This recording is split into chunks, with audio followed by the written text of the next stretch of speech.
સરકાર વિપક્ષ વચ્ચેની મડાગાંઠનો અંત આજથી સંસદ સુચારુ રીતે ચાલશે રીજીજુ સરકાર અને વિપક્ષના નેતાઓ સોમવારે અઠવાડિયાથી ચાલતી મડાગાંઠ ઉકેલવામાં સફળ રહ્યા છે। આના પગલે મંગળવારથી સંસદીય કાર્યવાહી રાબેતા મુજબ ચાલશે। આ ઉપરાંત બંધારણ સ્વીકાર્યાના 75 વર્ષ થયા તેના નિમિત્તે પણ લોકસભા અને રાજ્યસભામાં ચર્ચા કરવામાં આવી છે।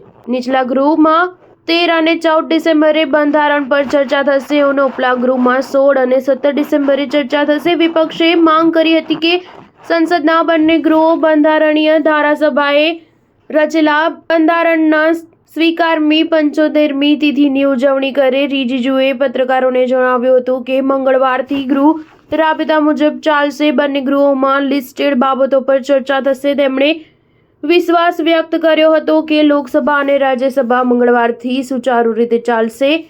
બેક ચેનલ સંવાદના પગલે સરકાર અને વિપક્ષ વચ્ચેની મડાગાંઠ ઉકેલી શકાઈ હતી। સરકાર સાથેની બેઠકમાં કોંગ્રેસના ગૌરવ ગોગોઈ, ડીએમકેના ટીઆર બાલુ અને ટીએમસીના કલ્યાણ બેનર્જીએ ભાગ લીધો હતો। સરકાર તરફથી રીજીજુ અને અર્જુન મેઘવાલે પણ ભાગ લીધો હતો।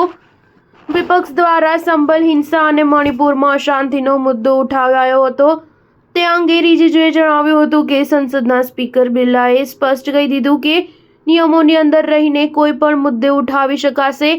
સૂત્રોએ જણાવ્યું હતું કે સમાજવાદી પાર્ટીને સંભલ હિંસાનો મુદ્દો અને ટીએમસીને શેખ હસીના સરકારના વિસ્થાપનના પગલે બાંગ્લાદેશી હિન્દુઓનો મુદ્દો ઉઠાવવાની છૂટ મળી શકે છે।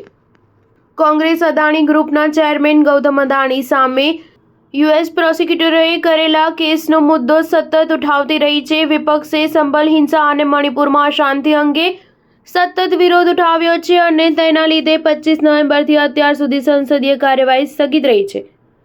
જો કે વિપક્ષ ટીએમસીએ અદાણીના મુદ્દાને કોંગ્રેસ જેટલું પ્રાધાન્ય આપ્યું ન હતું। તેના બદલે તેણે બેરોજગારી, ભાવવધારો અને કેન્દ્ર દ્વારા વિપક્ષી રાજ્યોને ભંડોળ ફાળવણીમાં અન્યાયના આરોપ સહિત મુદ્દા પર ચર્ચાની માંગ કરી હતી। ટીએમસીએ ઇન્ડિયા બ્લોકની સંસદીય સત્ર માટે સંયુક્ત વ્યૂહરચના ઘડવાની બેઠકમાં ભાગ લીધો ન હતો। સ્ટાર ન્યૂઝ 7 હંમેશા સચ્ચાઈની સાથે।